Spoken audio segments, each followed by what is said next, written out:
I used to have this recurring pattern of constantly missing my goals. And here's how it typically go. I'd get super inspired or really frustrated about something, and I'd sit down and start to set my goals and write about them and list them all down. And then I'd promise myself this time is going to be different. I'm actually going to hit it. And 3 days later, I'm still stuck in exactly the same spot. I tried vision journaling, I tried vision boards, I tried habit tracking, I even tried to find myself every time I messed up. None of this worked for me. And it really messed with my head because every time I repeated this cycle, I'd get more and more cynical about myself. Back when I was out of shape, I had 6 years of failed attempts at trying to get fit.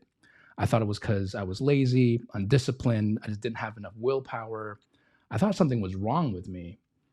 The reality is, I was wrong. Turns out it wasn't me after all. I was just going about it completely wrong. I was setting myself up to fail before I even began. And the moment I started changing my approach, I started hitting my goals. I launched my first tech company. I got to pitch Guy Kawasaki in person. My agency hit the Financial Review Fast 100 list twice. And I managed to lose all that weight. Even though I'm 40 years old right now, I'm in the best shape of my life. And that cynical voice in my head, he started believing in me too. Today, we're going to talk about the real reason why we struggle to hit our goals and what we can do to change that with something I call the Goal Thruster system. This is a 5-step approach that I use to set and work towards my goals. Hey, my name is Dee, and I'm the CEO of Right Hook Digital, the growth marketing agency behind some of the internet's favorite brands. I've learned a ton of lessons along the way of building this 100-person company, and I'm here to share them with you. If you're new here, do consider subscribing. If you're anything like me and you're interested in self-mastery, high performance, how to be a better leader, then you'll know that being able to set and achieve goals is such a vital skill. So let's get to it. So the first reason we struggle to attain our goals is because we don't have a clear picture of the gap between where we want to get to and where we are right now. And if you don't know where you're going, and if you don't know where you are, essentially you're lost.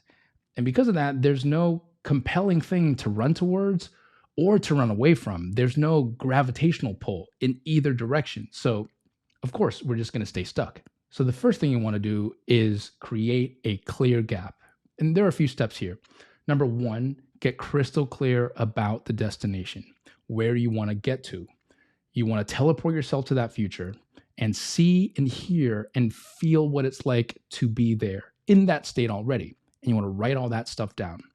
And then from there, you want to associate as many positive feelings, real feelings, feel it, real feelings towards attaining that goal. Because the more positive feelings you have about it, the more likely you are to keep driving towards that goal. Then you want to come back to today and look at your current state. Ask yourself, what would happen if everything stayed exactly the same? Or you can ask yourself it another way, what's the cost of inaction here? If I don't attain my goals, how would I feel? How would I feel about myself? So as you can see, on top of trying to get clear, we're also charging this gap with as much emotion as possible because our thoughts and our feelings determine our behavior. Once you have a clear picture of the gap and you're all charged up with emotion, the next thing you want to do is make sure that you have the right amount of tension. So I want you to imagine a slingshot. If you pull it all the way back, it's super tight, your goal is very ambitious and it's far away, it's likely going to snap. You get overwhelmed, you get stressed, you burn out, you're likely going to give up. And if it's too loose, then you don't have any tension at all, it's not going to go anywhere. But if you get the tension just right though, it's going to catapult you forward. So have a look at your gap and ask yourself, am I making this too loose, too tight, or is it just right? And if it does seem like it's too tight, what you can do is chunk it down. So break your big goal into smaller ones and make the next milestone, make that the goal. So back when I was trying to get fit, I thought it was about doing all the things. You have to eat clean, you have to keep training, you got to count your calories, you got to watch your sleep. So I did all those things. And eventually that's how I failed for 6 years because I was clearly being way too ambitious. So once I realized that, I decided that I was only going to focus on one thing at a time and only let myself move forward when I got a handle on the first thing. So for me, it was intermittent fasting first. Only after I got that part handled would I let myself go to the gym for 15 minutes a day and try to keep that as a streak. And only after that did I start properly training and trying to go hard. And that was the right amount of tension for me. Instead of trying to change everything, just take it one step at a time. Once you have this thruster in place, you'll now have a starting point, a very clear destination with the right amount of tension, and a compelling reason to go on this journey.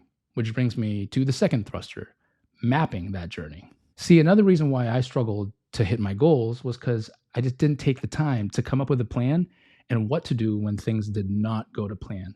Because just because you have a point A and point B does not mean it's going to be a straight line, that's for sure. In fact, if anything, the journey is going to look like this squiggly mess that's all over the place. So here's what you're going to do. First, you're going to make a list of all the actions you need to take to get to that goal. Then you're going to come back to your calendar and figure out when you're going to schedule time to actually do those things. Now, I need to caution you here, don't get too ambitious again. So there's this concept called progressive overload. I think anyone who's a gym rat will appreciate this term. Essentially what it means is you want to not get too ambitious, start light, do it right, and then you can add weight as you go, because the more you do, the more you're going to be able to do in the future. So don't get too anxious and ambitious too early. You're going to be able to get there. Because if you've never trained before and the first thing you do is step up to a 400-pound squat, you're likely going to injure yourself and you're going to put yourself out for weeks. Same thing applies here. Next, you want to identify obstacles. Essentially, you want to ask yourself, what could be standing in my way of actually achieving these goals? And then, what can I do to get around these obstacles? By identifying and taking the time to identify these obstacles, what you're doing is minimizing the amount of nasty surprises that could show up that could cause you to just straight up give up. So if you've thought about them ahead of time, you're going to be in such a better place. Okay, so what if your goal is completely new though, and you've never taken this journey before? How could you possibly know all the steps and all the obstacles that stand ahead of you? This is where you talk to people who have achieved what you want to achieve, as many as possible. I do this for every area of my life where I'm embarking onto someplace new, or I have an area that I want to be a lot better at. I seek out people who are more experienced than me, the experts, and I ask them a ton of questions. You'll be very pleasantly surprised at how willing people are to share some wisdom and impart some advice. All you have to do is ask nicely. All right, thruster number 3, whole body yes. This is where you make a full body commitment and decide that you're going to do this. You take ownership of your life and your actions, and you say to yourself, this is what I'm going to do. When I finish thruster 1 and thruster 2, for any goal that I'm setting and working towards, and I get to this part, I ask myself this question: am my whole body committed to doing this, even when things get hard and nothing seems to be going well? And if I don't feel a yes deep in my bones, then I know I don't have enough tension. So I go back to that section, keep working on it until I feel it in my bones. And once you've made this decision, you want to get to thruster 4 ASAP, like immediately if you can. Everything so far has been inertia. Planning and packing for a trip is not taking the trip. So this is the time to get out of inertia and get into momentum and eventually get into flow. Get going ASAP before your monkey mind starts to overthink and convinces you that you're not ready to start. Let that slingshot go. Before we move on, I think we need to talk about self-talk for a moment here. My self-talk used to be rubbish. Every time I lapsed or I messed up, I'd shit all over myself, and then I feel super bad, and then I just give up. And that's where the cynic voice wins. Listen, you do not have to berate yourself. All you got to do is dust it off and move on. Now I just think about it like I'm playing a video game. I'm just trying to accumulate experience points to try to beat harder bosses. And when I die in the game, I get to start the level all over. And my next go is going to get better because I learned something about that level.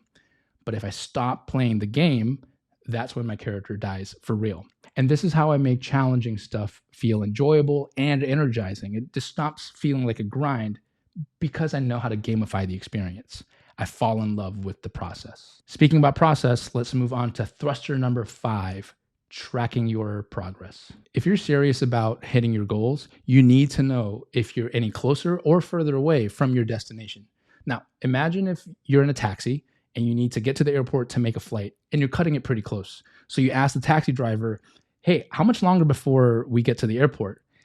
And he goes, well, it feels like we're kind of close, maybe. You know that the guy's just winging it.